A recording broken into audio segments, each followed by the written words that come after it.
Hello বন্ধুরা, আমি আজকে একটি রান্না করে দেখাবো। তার মধ্যে যে উপকরণগুলো লাগছে সেটি হলো নুন, লঙ্কা, হলুদ, জিরে গুঁড়ো, ধনে গুঁড়ো, সামান্য তেল। প্রথমে কড়াই গ্যাস করলাম, অন করে আলুর পেস্ট করে রেখেছি আগে থেকেই। ওই আলুর পেস্ট আমি কড়াই দিয়ে দেব একে একে।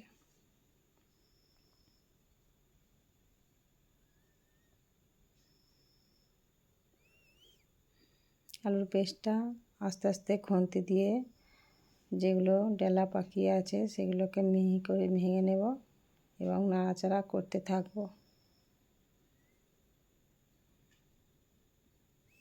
এইভাবে নাড়াচাড়া করতে করতে সামান্য পরিমাণ নুন দেব।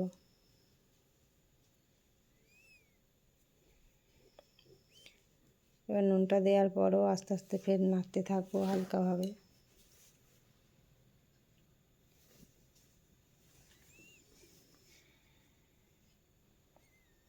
এভাবে উল্টে পাল্টে দিয়ে নাড়তে নাড়তে হালকা হয়ে আসবে, তখনই এর মধ্যে আমি সামান্য পরিমাণ যে একটু তেল দিয়ে দিলাম।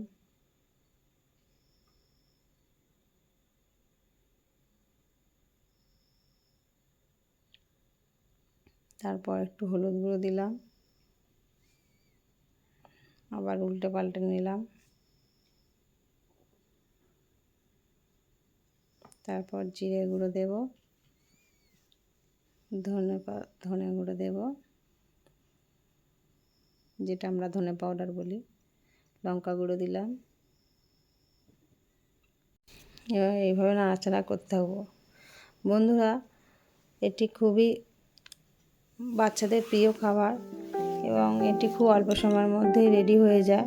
সকালে বাচ্চাদের স্কুলে দেওয়ার জন্য টিফিনে এটি খুবই জনপ্রিয় ভালো খাবার। আপনারা একটু করবেন, বাচ্চাদের খুব ভালো লাগবে।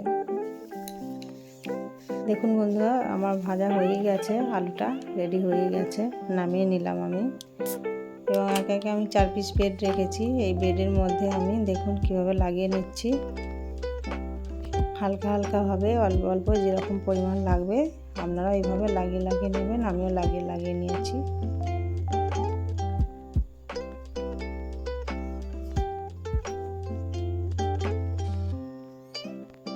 এইভাবে আপনি আপনার মতন এইভাবে সাইজভাবে নিয়ে নিতে হবে। আমিও নিয়েছি এবং এর উপর আর একটা কোট করে দিলাম ব্রেড দিয়ে।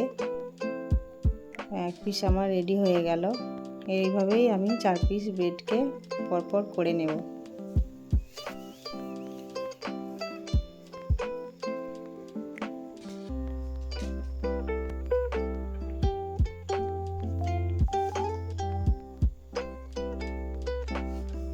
দেখুন আমার পুরো কমপ্লিট হয়ে গেছে। এরপর আমি স্যান্ডউইচ বানানোর জন্য যে আমার কাছে পাত্রটি রয়েছে ওর মধ্যে আমি একটু হালকা তেল ব্রাশ করলাম এবং ওর মধ্যে ওই ব্রেডটা দিয়ে দিলাম, দিয়ে কভার করে ঢাকা দিলাম এবং হালকা আস্তে গ্যাসে ওটাকে আমি গরম করতে দিলাম। এবং 1 পিঠ হয়ে গেলে ফের আর 1 পিঠ উল্টে নেব। দেখুন কেমন আমার রেডি হয়ে গেছে 1 পিস। এবং একটি চাকুর সাহায্যে এটিকে তুলে নিচ্ছি আমি।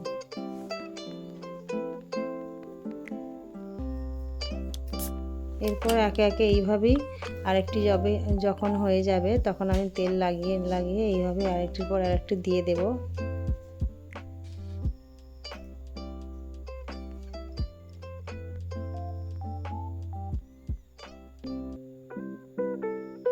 সবগুলো আমার হয়ে গেছে। এইভাবে আমি এবার একটি চাকুর সাহায্যে সাইজ মতোভাবে কেটে নেব।